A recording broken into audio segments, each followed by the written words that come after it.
Welcome back to PWR Network, LLC. The world in your hand. Ann Arbor, Michigan is the broadcast home of PWR Network. And today, or I should say this morning, our special guest is Joe Crawford. And he was nominated for Best Comedian of the Year by the Artists Music Guild's Heritage Awards last year. He's also a variety talk show host that's heard across Canada and USA for 8 seasons.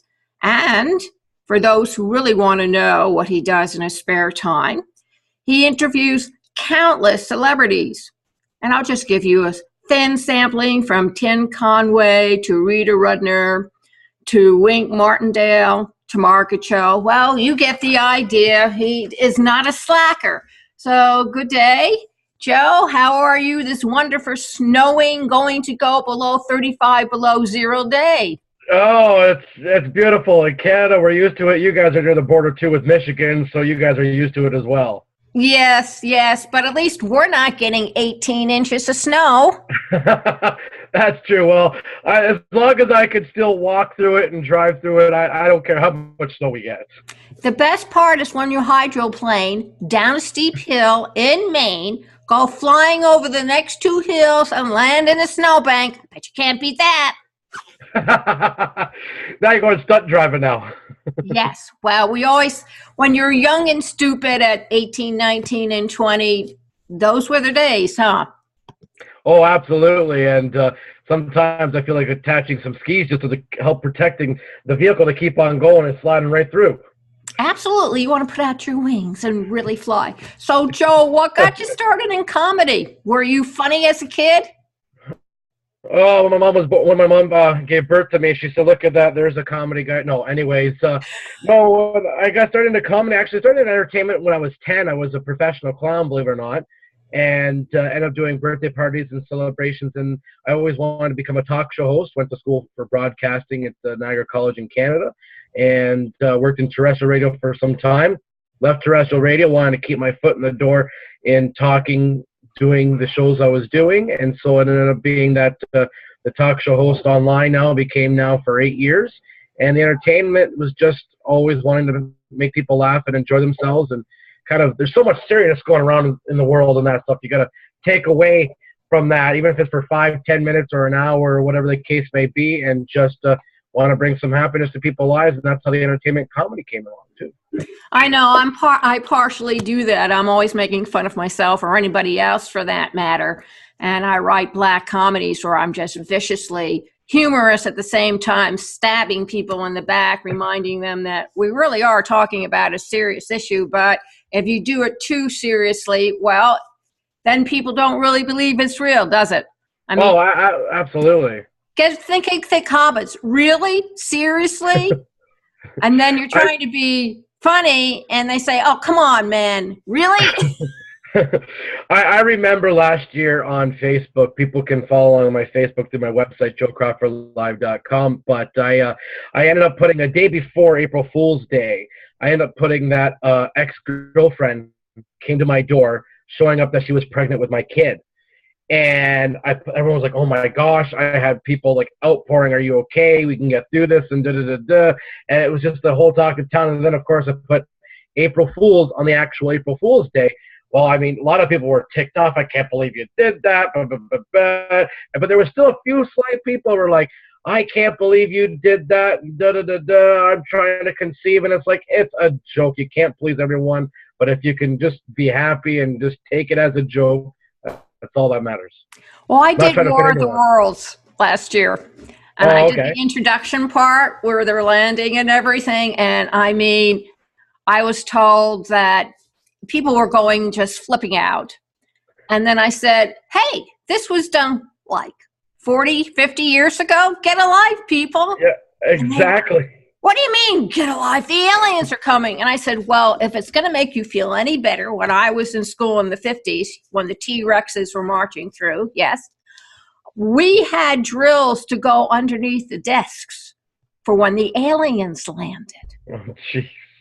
And every time during a certain class, whether it was geometry or science or history, the teacher would say, "The aliens are coming. You know what to do." That's funny. That's funny. Now, the only time I go to her desk is to scrape the gum out from underneath, but that's a whole other story. Well, we used to be sent down to the basement during the atomic bomb drills. Oh, geez. And we would be sent down to the basement and we would cover our heads with our coats. Now, people today can laugh. They think that's hysterical. But back then, they didn't know very much about the atomic bomb. So we would go we'd go down to the basement and cover our heads. And of course, my husband is an organic chemist, and he just laughed and he said, "You had been buried." I said, "Yeah." So what's your point? We wouldn't have to worry about radiation. Look on the bright side. Yeah, there you go. We wouldn't be blinded. Yeah, no, you're already made yourself your own grave going down under. Absolutely. All we need is a little sign saying, "Here lies the class of." Yeah, there you go. 1805. But anyway, 1805. Exactly. I mean, when my grandkids come up to me and ask me, "Well, what kind of music did you listen to?" And I thought about it for a little bit, and I thought, musicals? All the dead people? I saw dead people back in the 60s.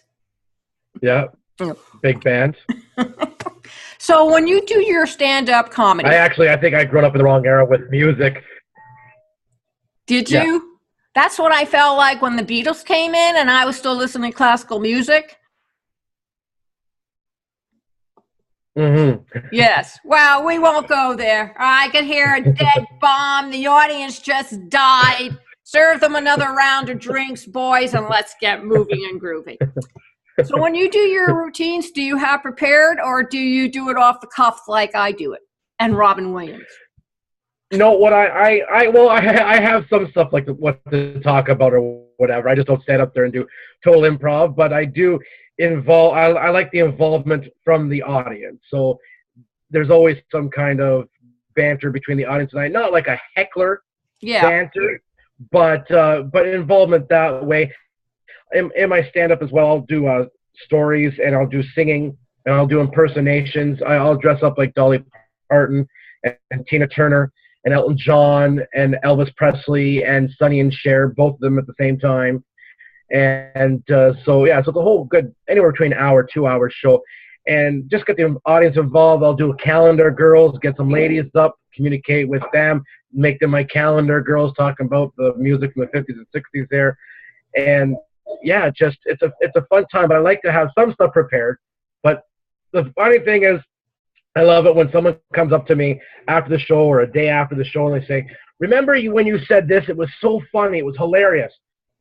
No, I don't. What's thought here is not really thought that long. It comes out so quick and it's done and over with. And not any show is the same because every audience is different and every response is different. And what I sometimes find is that I'll do a joke and it kills with one audience. And I mean, laughter kills, not kills the audience. But then I'll go do another joke or do that same joke with another audience and it doesn't get the same. It bombs. Have you ever had anybody come up to you and say, I did recite some of your repertoire to my wife or to my husband when I got home, and they stood, looked at me and slapped my face and walked away? I do, or what they end up saying is, "Oh, what was I can't remember the joke that well. What was that joke or whatever?" So I could write that down or whatever else. But I've had some people that come up and say to me and like, "Joe, you do it better than I did because the wife or the husband or the boyfriend or the girlfriend, didn't really find it. You can get away with it more than I can." I'm like, well, that's good that being a comedian, I'm glad I can. But there is a certain way of delivering a line, and a lot has to do with your body image and your facial expressions. And timing. If you don't tie this all up together as a package, you really do risk to life and limb.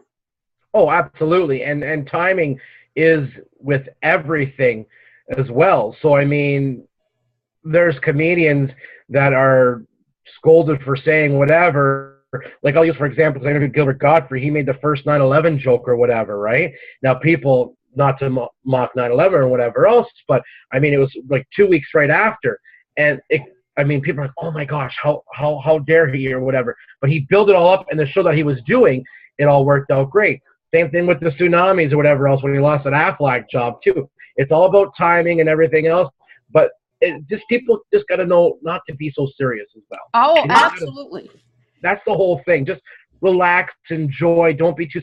I've had a person, and it really sucks is when you have a person in the audience and they sit there cross arms and they're looking like this, so stern, and 99, say 100 people in the audience, 99 people are laughing and enjoying themselves.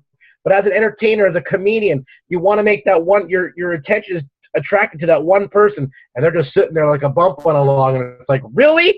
Like, yeah, some people you just can't convince, but.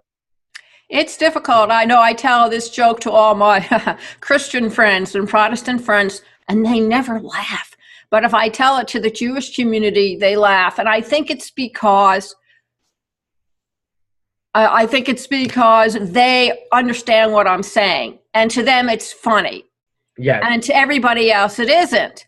And it's a joke about your descendants and everything, because I have friends who are Christian and Protestant, and they can trace it all the way back to Adam and Eve.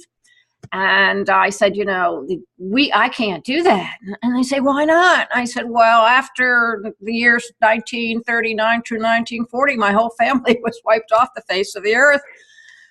And they don't laugh. They look at me and they say, what a terrible thing to say. And I said, look, we put God on trial after the war.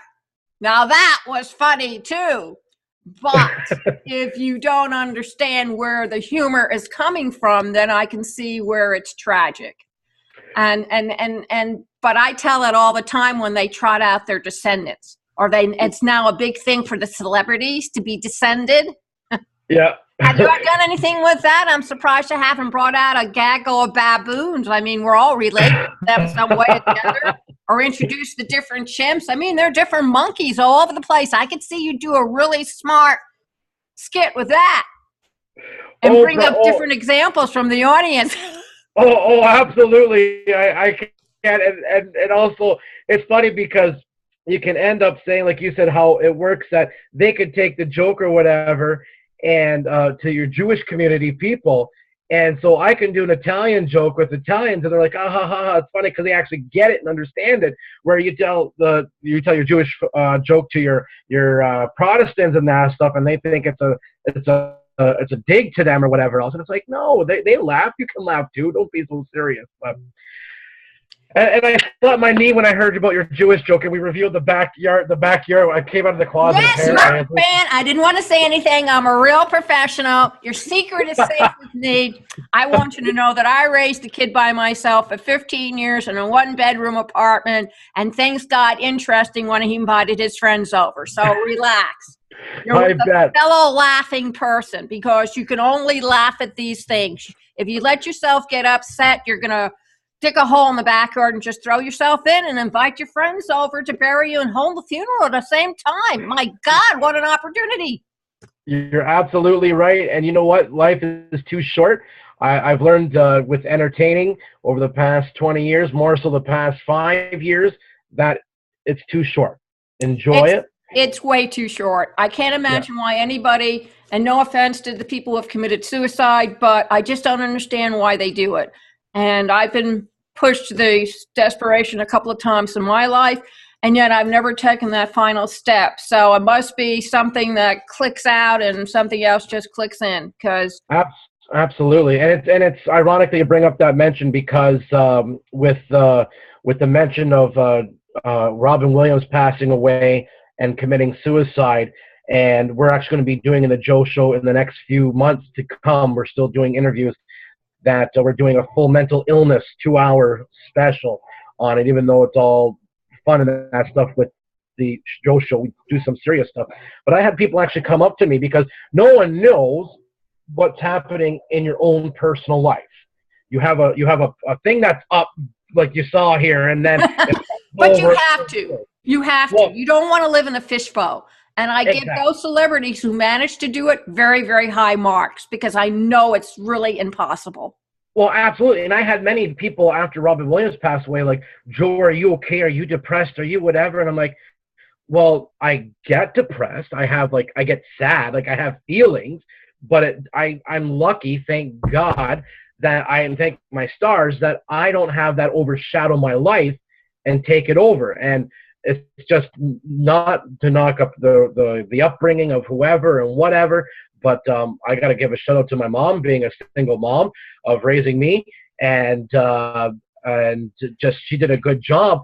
And not to say that two parents can't do a good job either, but yeah, one can do better.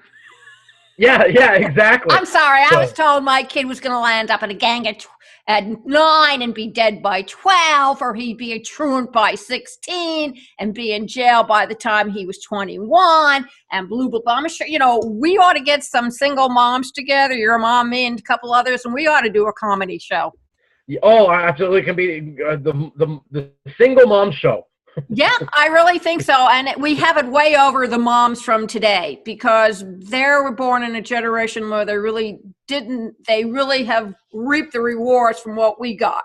And the 60s, I grew up with Robin Williams. He came in the 60s, and, even though he was fully grown and I was still growing, yeah, it was a blast watching him on Mork and Mindy, and then following him around. I still love him when he played Theodore Roosevelt.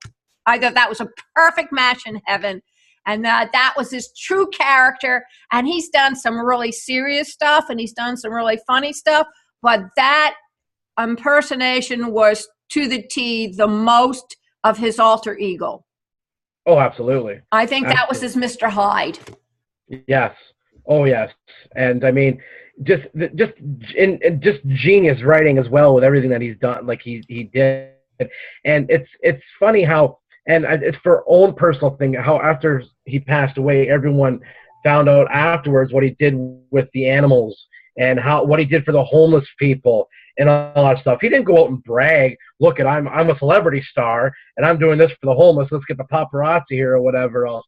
That was his own doing. That was his own satisfaction of wanting to do that too, which I commend him as well, as a humanitarian and a personal person himself. I never got to meet the man ever, but I've got to meet many different celebrities, and actually and interview them in person or over the phone, and talk with them off the air as much as on the air. And the stuff that they do, they'll tell me stuff to don't say on the radio, but they do this personal stuff just because they want to, and it's just phenomenal. Like, they're a human being as well, and yeah, it's just amazing. Well, we, the public, have this bad problem of wanting always somebody a little bit better than us, or somebody that we can look up to as a possible god or goddess. And that even though we separated from England, I am sorry to say, we have replaced England with our own nobility, our own knights and knighties, and our own other classes. That when I heard that one of the basketball players was considered the royalty of basketball players, I'm going, royalty? Yeah, exactly. I thought we separated ourselves from that. Royalty. Well, I got bad news for you. There's going to be a peasant uprising real soon. Watch out, royalty. I'm out to get you. Mm-hmm. Exactly. No, it's totally true. Like, and it's funny too, and maybe I'm too modest or whatever as well, because people are like, oh, you're great at what you do and that. I'm like, I just do what I do, and I'm glad that people like what I do, and I enjoy what I do. And to me, luckily, it's not a job. I enjoy it and everything else. Probably like yourself, this is not. It is a job, but you don't see it as a job because it's something that you enjoy. I love it. Yeah. And if you can do that, if you can do whatever you can that you love of a job, but it's not a job, then yeah. And I said to myself, I made a promise to myself, and I said, the day that it feels like a job, then I'm out, because then I know it's going to affect others outside of me. It's going to affect my performance, and it just won't work out well. And I don't consider myself the best. I was like, oh, your voice is great. I'm like, well, that's good. But I go, there's other people that I enjoy that have nicer voices too and that stuff, and I do sing all right too. But I don't think it's the best, or I'm the second king like Elvis Presley or the royalty or whatever else. It's just, I'm Joe Crawford, and that's what it is. This is what you're going to get. That's right. And just put an A in there, and with an N, and you're on your way. Come on. That's right. Well, it's in our country. That's why we say A. It's how we spell it. CANADA. So it's automatic right in there. I know. A. You get past it and over it. AUI.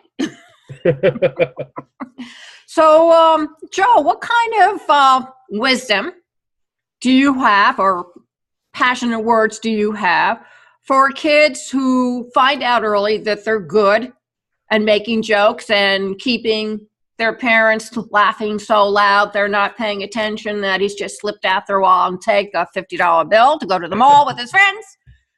So what kind of words of wisdoms do you have? Yeah, well, I know for a fact that people are probably thinking, what's this young guy got of wisdom? And I actually do have some experience. So I'm going to say that, and I use this every day, is be persistent, but don't be annoying. So in that case, I mean, for example, you're going to get many no's before you get a lot of yeses. But just don't give up after the first no. You're going to get a lot of no's. In this business myself, I mean, I'm in my third season for the Joe Show TV show. And I tried to break out into TV and online TV, and there was a lot of million no's. I had a maybe at one point. I did get a yes that we did one season with a network in Toronto, and I left on my own terms after the first season. I kind of pulled a Rosie O'Donnell, but I completed my season.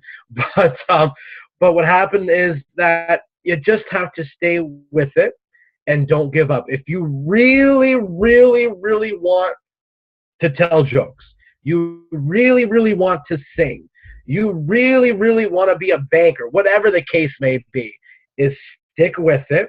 It's going to be a lot of hard work, a lot of time you're going to put into it, but the outcome is just more than plenty. Perfect example is, for example, I had Larry King. I interviewed Larry King. Great, used to be on CNN for many years. Now he's on online Hulu and all that stuff. And I asked before in the past to have him on the show. No. All right. A few months go by. Ask again. No. Okay, fine. A few more months go by. 4 times. We ended up getting on the season 7 finale, and the interview is on the website, joecrawfordlive.com. And yeah, it was just persistent. Now, annoying is different because if I was asking every day, oh, okay, yeah, but no, just checking after every couple of months. Oh, by the way, is there a chance? And it worked out. And I mean, that's how I've been able to get all these stars and these great guests. And yeah, it's just amazing. And just by being persistent and sticking to it. I can agree with that. I have 2 things to say. One, my son now is a world famous graphic artist, and I told him that he told me he wanted to be an astronaut, artist, archaeologist. And he ended up, of course, as an artist. And of course, he was in acting. But he was told he had to give up one or the other. Now, years later, he says, Mom, I picked the wrong one. I should have gone into acting. I said, really, Ben?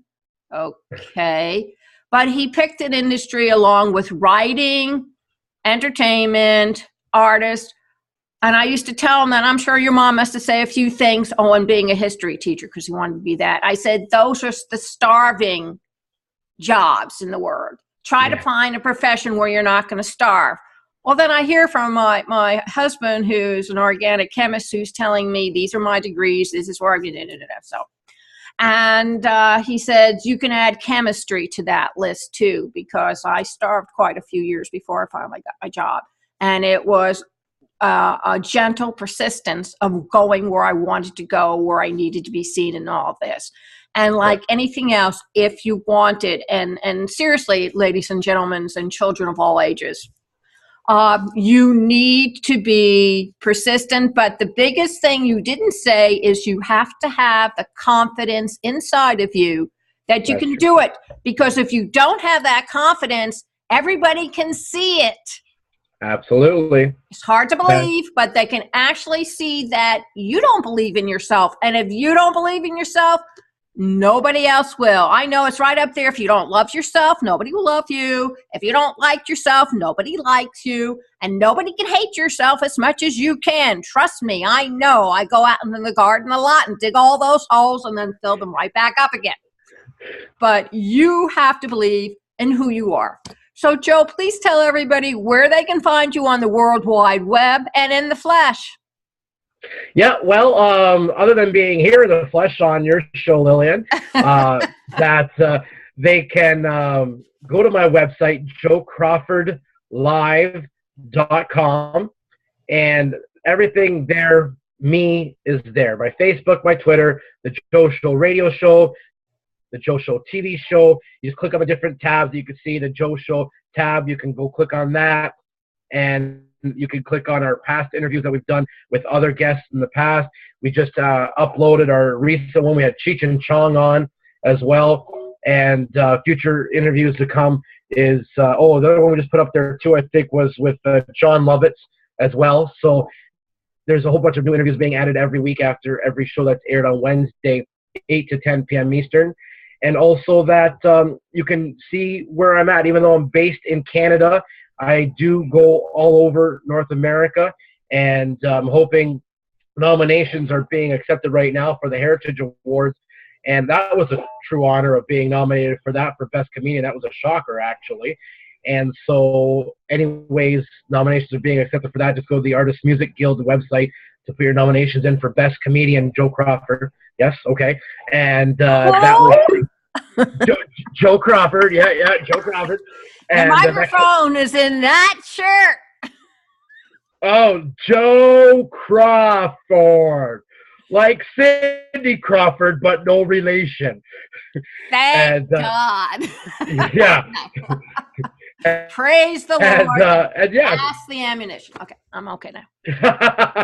and nominate me for Best Comedian for 2015, because that award show will take place again in November. So I'm looking forward to everything that's going on. Looking forward to meeting all the great people wherever I go and travel and perform. Now, that sounds cool. Okay, thank you all very much for listening to PWR Network. You can find us and hear this all over again, but I warn you, it isn't pretty. All right. You can find us at twitter.com/PWR Network LLC, facebook.com/PWR Network LLC, and Passionate World Radio Network.com. We're all over the place. Thank you all very much for listening, and remember, don't go away, Joe, and keep listening.